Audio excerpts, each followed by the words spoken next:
Next up, Russ and I review Lethal Weapon. 也有吗呢？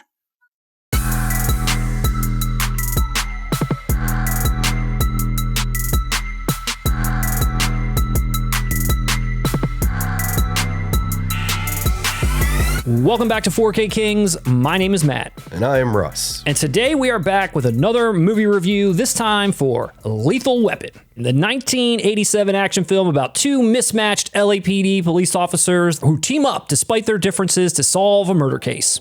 Kind of like me and you. Agreed. And this review is in honor of the recent physical media release, the 4K restoration from Warner Brothers that we both have here. I am holding the Superior Edition, while Matt is holding the one he could afford. Right you are, Russ. Times have been tough. We will, of course, be diving into the release itself, talking about the transfer features and more, but for now, let's dive into the film. 1987 film written by Shane Black and directed by Richard Donner, starring Mel Gibson, Danny Glover, Gary Busey, and everyone's favorite, Tom Atkins. This film was a huge success. Yeah. It spawned 3 sequels, a TV show, and a rumored 4th sequel is in the works. I've heard the same rumor myself.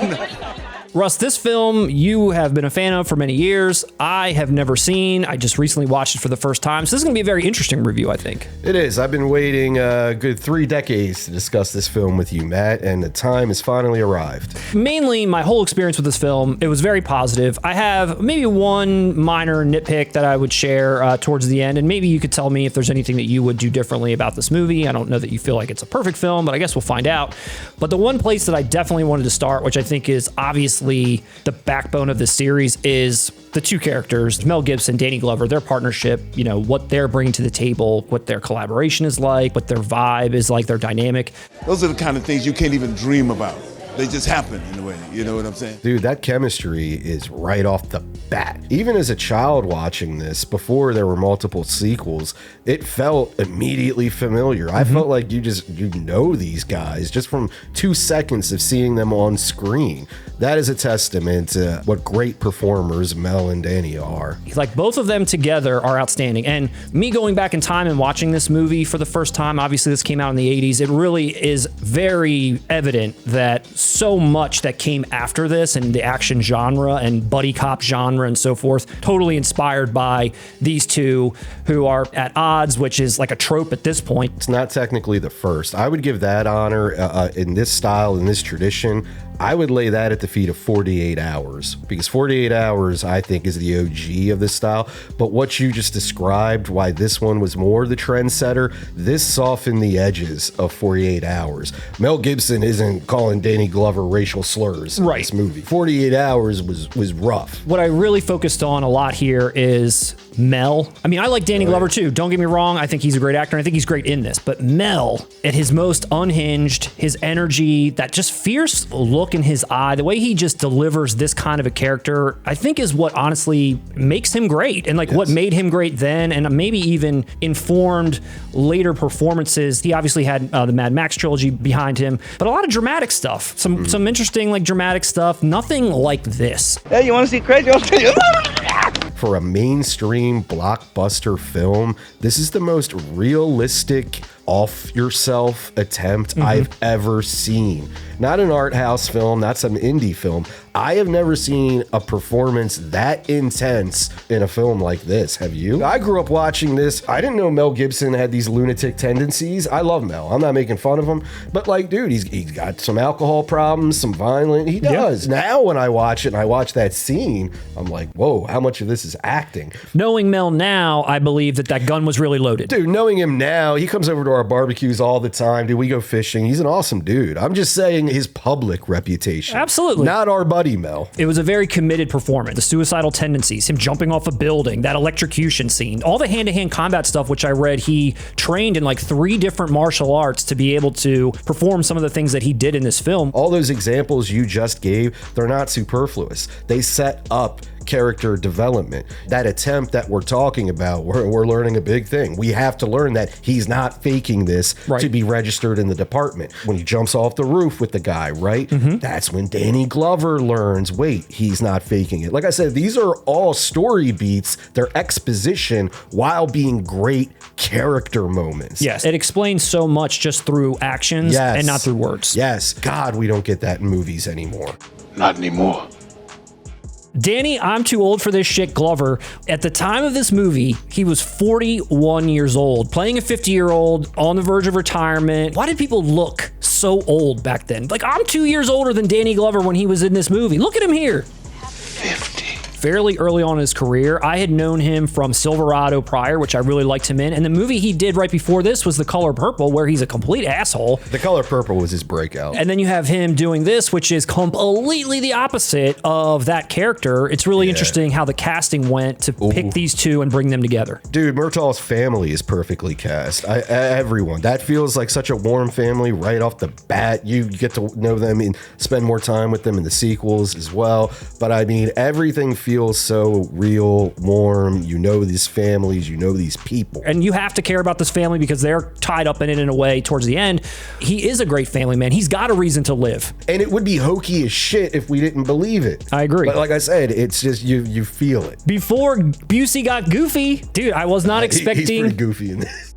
No, I don't think so. He definitely has an intimidation element to him. You have to, because he's basically the, going up against Mel Gibson. He's like the one for one, the adversary for Mel Gibson. So you can't make him be a complete goofball. I wish I could believe you, but unfortunately I don't. He was like in a slump post like Buddy Holly or something. And in his words, it reignited his career. If it wasn't for this, he wouldn't have been in Under Siege, Point Break, surviving the game. He just went down a whole lane of action side characters after this. One other element of this movie that I feel like pretty blown away by too was the cinematography. I mean, there are some really amazing shots in this film, not to mention the opening shot. The opening that drags you right in. And I was like, wow, I'm like captivated by this whole kickoff of this film, which shows a person, diving to their death. How they got that shot is incredible. It's awesome. How it lands right into the car. Yes. And it cuts back to that editing. Yes. Everything is brilliant. If you can't do it with a lens, then don't do it. Yeah, it sounds like there was some sort of matte painting over top of a big bag that they were able to have the character fall nearly to the end so that they could cut it right to the point where they hit the car, so it just looks like they're really falling. That scene where, I guess spoiler alert, where Tom Atkins gets killed by Gary Busey in the helicopter out of nowhere, they're in the apartment or whatever, and there he comes in the helicopter, blasts him, and then they follow the helicopter away. There's just a lot of scenes where I was like, damn, this is shot really fucking well. Yeah, the desert. Yeah, dude, that's a sick scene. Looks incredible. Absolutely. I agree completely, man. You don't have to extend effort to suspend disbelief. No. Because it feels so real. It was. One key ingredient in the lethal mix is the part that music plays. Eric Clapton on guitar, David Sanborn on saxophone. And the man orchestrating it all, one of Hollywood's hottest composers, Michael Kamen. Legendary Michael Kamen, a legendary composer, rest in peace, who did the whole score with an Eric Clapton assist. I didn't know that, and I was like, Russ fucking hates Eric Clapton. I can't wait to bring this up to him. That's my favorite Eric Clapton song. I'm not kidding, and I love that score. And you know what? A lot of people make fun of that score. They make fun of the saxophone shit, but I love it so much because, as we said, that intensity of Mel's personality type of wanting to off himself, where it's sad, hopeful in a way, but it's beautiful music. Don't you agree? Everyone always, they act like it's the Lost Boys with that saxophone shit. The shirtless guy pops out of nowhere. You don't hear the sax that much in this damn movie. I don't know if there's anything else that you want to add as far as things that you really appreciate about this movie. To me, just those things we mentioned, all of those elements combined, I feel like it's easy to see why so many other action movies going forward just borrowed from this playbook over and over. It's a very hard film for me to nitpick because I watched it so much as a small child. If I put my critic hat on and be as objective as possible, I'll admit that there are some things that I think were kind of more acceptable in 80s entertainment that wouldn't fly today. For instance, it is kind of funny to me when I watch it today. Like the entire police department is there, but they let Riggs and Gary Busey fight it out. And don't get me wrong, it's badass. I love it. Don't want it out of the movie. But I am as an adult watching this like, So y'all realize Busey's going to go to court and beat all these charges. Yeah. And you got the news crew filming it as well.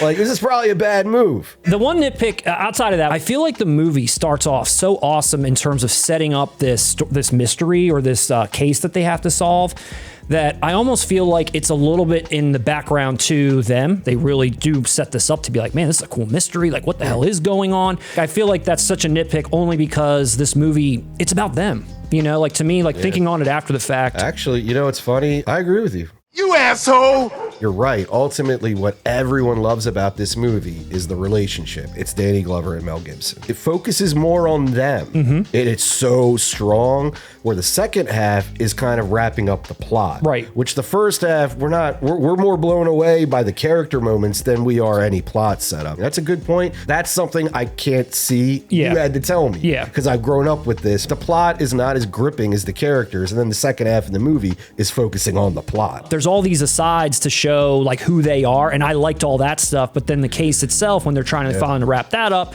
I was a little bit less interested. Even the main bad guy is not nearly as interesting as the crazy ass Gary Busey. I thought he was the main bad guy. I thought he was the villain, and there's some other guy that is, and he's the henchman. Yeah. And even those nitpicks aside, you know, this movie obviously was a huge smash. It stayed in the #1 in the box office for 3 weeks in a row. Do you know what movie it unseated as #1? Mac and Me? Let's get high. Nightmare 3. And Lethal Weapon was finally dethroned out of #1 in its 4th weekend by Blind Date. I hate that shit! Donner continued to crush it. After Lethal Weapon 1, Richard Donner directed Scrooged. Then he directed Lethal Weapon 2. Then he directed Radio Flyer. Then he directed Lethal Weapon 3. Then he directed Maverick. Listen, I worked with Donner 6 times. I do like Maverick. I know. I knew it. I was like, yep, it's Donner and Gibson. Matt's going to bring up Maverick. I've never seen Maverick, Matt. Even at 12, when that came out, I was like, that's a no from me. Oh, I also watched Radio Flyer, which made me very uncomfortable. Outside of the sequels, it had its own spoof, Loaded Weapon 1, with Estevez and Samuel L. Jackson. It's not good. But I watched it so much as a kid that I have a soft spot for it. And dude, Estevez wasn't bad. Kind of like Charlie. He's not bad at doing the deadpan, but the movie's all over the fucking place. Yeah. There's a ton of people you love in it. Dennis Leary, Tim Curry, Bruce Willis is in it. Kathy Ireland. But yeah, that was after Necessary Roughness. Like, for instance, Necessary Roughness was shit, right? This was double shit to where she never appeared in another movie. Oh my. Necessary Roughness is not shit, and Kathy Ireland is a cutie patootie. It also had a 2016 television show, which I forgot about the television show, but when I found out it was 2016, I was like, damn, took you long enough. Mel Gibson, he went on to do all of the Lethal Weapon sequels. He went on to be a director, as we know, and had a prolific career. Within the time frames that he's doing this, he's doing Tequila Sunrise, he's doing Air America, Bird on a Wire, Hamlet, Forever Young, Man Without a Face, and Maverick. Maybe I'm not a Mel Gibson fan. I'm not crazy. If you look at those films, I am so glad he started directing. Holy shit, he would have fell off. Thank God he did Braveheart and then, you know, Apocalypto Passion. I think he would have fell off hard if he didn't hit that Oscar caliber level that Braveheart was, that he did for himself. That's stride. He would have continued on that trajectory. Holy shit. You know, I forgive you for doing Passion of the Christ without me in it. Well, okay. And in 2024, Mel Gibson stated that Lethal Weapon 5 is written, it's ready to go, and he will be directing it, but it's held up, and I can't explain why. I think we all know why. Anti-Semitism, homophobia, and a violent romantic relationship. Here's why Mel Gibson was blacklisted from Hollywood for years. Him and Danny Glover are cool. They were just at a convention around us like a couple months ago together. Really? Oh, that's nice. Yeah, and Danny Glover, he went on to have a pretty decent career, not to the level of Mel Gibson, but he's been in a lot of stuff. Thanks. Shane Black would go on to do a lot of movies that are similar. After this, Monster Squad, Last Boy Scout, The Long Kiss Goodnight, Kiss Kiss Bang Bang, and The Nice Guys. You know what I want to see a mismatched buddy comedy on? I want to see Hawkins and Billy. What?